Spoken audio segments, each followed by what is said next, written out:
There is no such thing as a Slender Man, the Gristers, or anything you hear on a creepypasta. There is no such entity. The only thing that could come close to supernatural would be a lister. Now, no one exactly knows what a lister is. They have reported to be any age, sex, ethnicity, or species even. There has only ever been one notable feature: their extreme blandness. Now, I know what you're thinking. What a disappointment, right? Compared to voids instead of eyes, and long fangs capable of ripping little boys and girls to shreds. They are so dull, but at the same time they are so completely fascinating. The listers are just like any other being. They don't have powers, they don't have qualities. Well, they have one defining factor, one gift, if you will, that makes them unique. They can tell when you've been naughty, very naughty. And when they know, you better become a good little boy, or you'll have a price to pay. I bet you're wondering why I know so much about the listers. Well, let's say I've been doing a little digging. The first known account of the lister was in 1606, when a priest by the name of Father Malheim in England said in his diary, "They cometh, listing our fates by sin's order. Make of that what you will." But a rough translation of that has said to be that the listers come for you depending on how great a sin you've committed, how many times, and to how many people. But most importantly, to what order you are condemned. Now, no one has... Oh, who am I? Oh, please. After you've heard this, you'll see how irrelevant that is. Now, no one has ever seen a lister or recounted a tale about their existence. I guess that's because no one has ever lived after being named on the list. But it's never quite as simple as that, is it? I searched every trashy horror site and crappy creepypasta tribute channel. I found one channel. stainsOnblackvelvet8. I can't say whether it's a hoax or not, but a friend once told me that there was always a fraction of truth in a fable. Here is the findings of my delicate research. My name is Samara Morgan. I'm 20 years old. I don't know who will listen to this. I just need to let someone know. They're real. They're all real. I first heard of the listers when my friend Tom was accused of murder. Tom was accused of violently raping, disfiguring and terrorising a 12-year-old girl. Obviously he denied the charge, and I, as his friend, stood by him. Blindly. I wanted him to be innocent, so I lied. I said that on the night in question, me, him and a friend went out to dinner. There was no way he could have done this. No concrete evidence against him. He got off. Naturally, we celebrated, believing the innocent had triumphed over the corrupt bureaucratic system. What a fool, how stupid I was. I awoke at a start 3 days later to a banging at my front door. Hurriedly, I raced downstairs and found a terrified, shaking Thomas staring back at me. He shoved by me and sat in one of my chairs. "We're coming for me, man!" He stuttered, swallowing a gulp of vodka he had carried with him. What are you doing here?" I questioned. My better judgment told me that he was experiencing a drunk-induced paranoia and he would sober up after a night on the sofa. But then, he proceeded to tell me his horrifying ordeal. "They knew what I did. They fucking knew. I even tried to argue with them, but they knew." Who knew? The listers. They follow you in your shadow, toying with you. And then when your sanity shatters, they strike. They showed me such horrible images. My little girl laughing as she masturbated with a knife. My mother and father sewn together, holding hands. They revolt me. I thought that I covered it up. I buried her in the woods so no one would see. They removed her teeth so dental records couldn't establish her. I was so clever about it all. Shock resonated throughout my body. I tried to deny it. No, Tom, you didn't. Yes, I fucking killed her, Savannah. And I loved it. I threw up. I screamed. Any sign of grief a person can portray, I showed it. I slapped him and pushed him to the floor. Why? Why did you do it, Tom? Some of my spit landed on his face as I begged, pleaded for an answer. He just looked up at me and sighed. I'm not sure. I just saw her. Knew I had to help her. Instantly, I picked him up and threw his paedophilic, disgusting ass out, along with all of his shit. Don't ever come back here again! And whoever's chasing you, good! You deserve everything that's coming to you. I turned to leave him at the mercy of his creditors. I heard that sick bastard laugh. Oh, Savannah. He cackled, steadying to his feet. You're in trouble too, you know. You help me out. He grinned as I realised. That asshole was right. I lied for him. I covered things up. I assisted him. So whatever was looking for him was probably looking for me. Darting inside my house, I bolted the front door shut. I locked every door and every window to turn my house into an impenetrable fortress. If I couldn't get out, at least no fucker could get in. It had been about 3 hours since that moment, and it had been about half an hour since I had went upstairs. For the past 2 hours, I had sat in my living room, shaking about the prospect of my doom. But nature called, and I really, really needed to pee. So tentatively, I ventured up the stairs of my house. Something I should have been familiar with.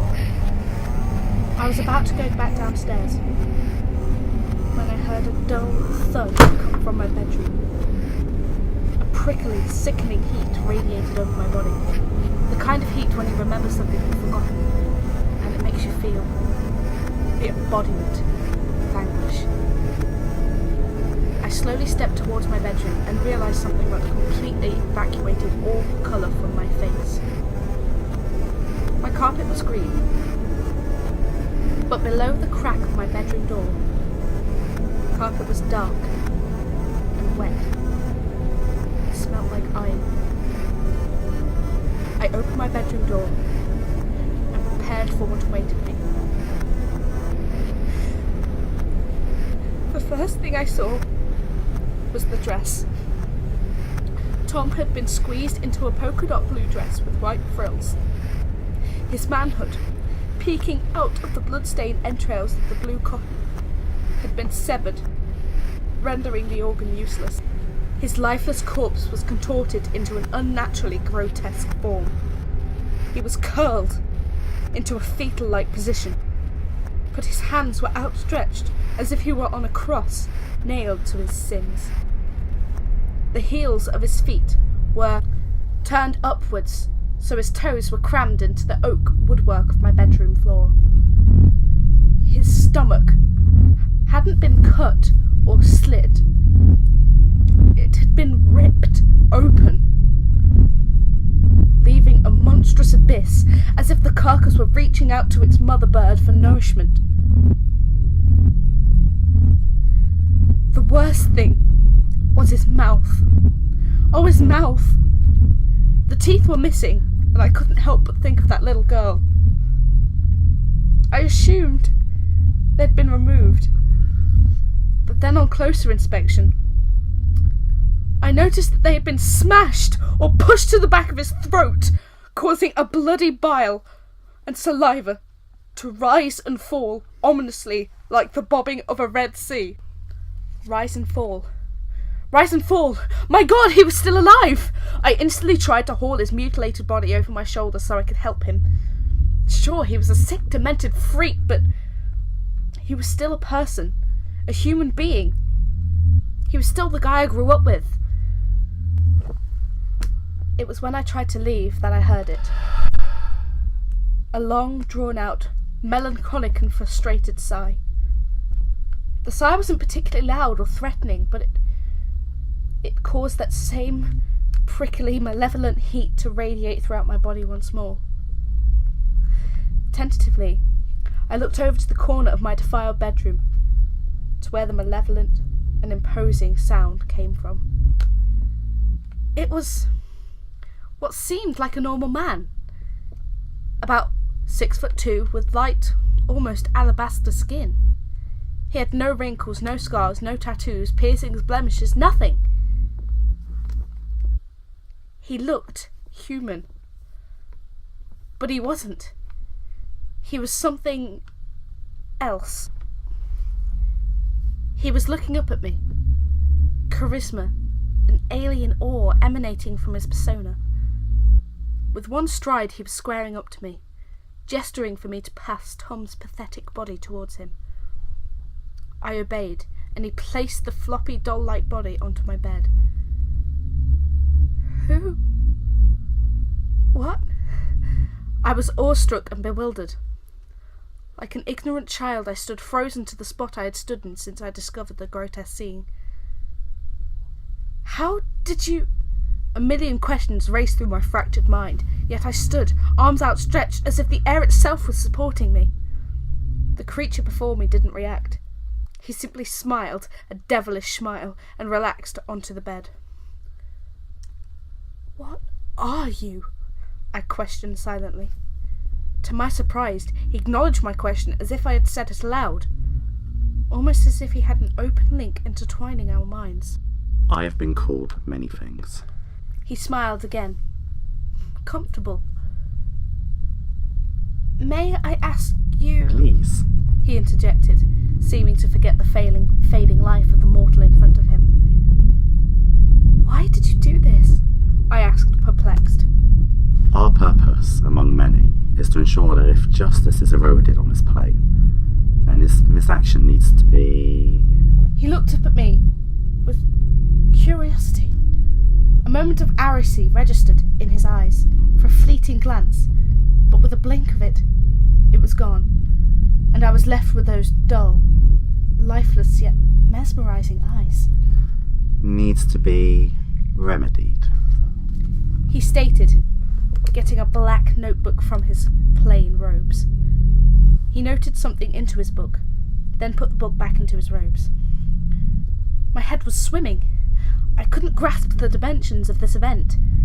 A celestial being was punishing my friend because he got away without the punishment of the law? Are you going to kill him? I asked, trembling. Not so much for the life of a former friend, but more for mine, once this vigilante had satisfied his bloodlust. Suddenly, he laughed fiercely. I am not going to hurt you, Savannah. Man, this guy was a pro. He knew where I lived, my name, and he was supposedly not going to harm me. There is a scheme to things, an order, if you will. And you are somewhat smaller in the grand order of things. Slowly, he began to rise to leave, tossing the limp form of Tom onto his broad shoulders. He is guilty then, I seethed, a part of my soul dying. He did kill her. Oh, please, Savannah! He roared, surprising me, so I cowered in fear. You knew, deep inside of you, no matter what menial measures you used to dress up your ideas, believe that there is good in all men, faith in a beloved friend, that he didn't do such an abhorrent act, or simple ignorance to what festered before your very eyes. You knew, and in good time you will be punished for your actions. I shivered. He was right in so many ways. To what degree I did not know, but a part of me knew. He was right. Tom was guilty of the crimes and managed to escape the justice. The molester deserved the punishment, and this figure, this being, would exact the treatment this monster deserved. Who was the true monster here? This man, or my once friend? His purpose was strangely twisted, yet correct. He was right to punish those lowlifes that did not receive the punishments of life, even if one of those lowlifes was me. I woke up 3 hours later in my bed. There was no blood, no remains, no entrails sodden and staining my bedroom carpet. It was like Tom never existed. Like that man never existed. Relief cascaded through my senses. I threw my hands back onto the sheets and sighed. I thrashed in the sheets, letting my relief drown me. That was the scariest dream I have ever had, I remember saying as I put my feet onto the floor. Paper. Underfoot. I recognised the feeling as a graduate student of university. Slowly, I reached down to retrieve the article from under my foot, with the threat of morning lethargy still present. Even before I saw the note, I knew that this wasn't normal.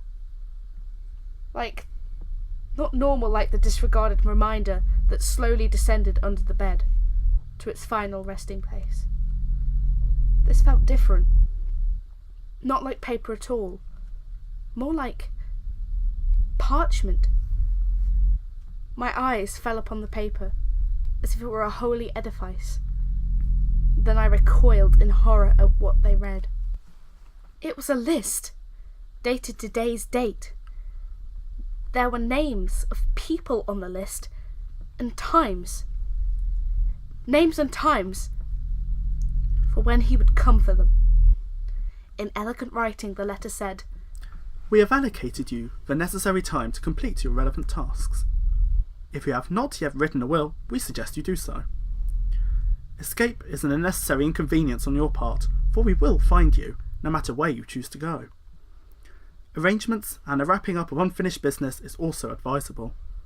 We hope you thoroughly enjoy your last day, and remember, your actions put you in this regrettable circumstance. Yours faithfully." A list. A list of names, dates, and titles. The listers. The dream. It was real. And now it's coming for me. It's 2:39 in the afternoon. He's expected at 2:39. There's nothing I can do now. Oh God, he's coming. And next, This is where our account ends.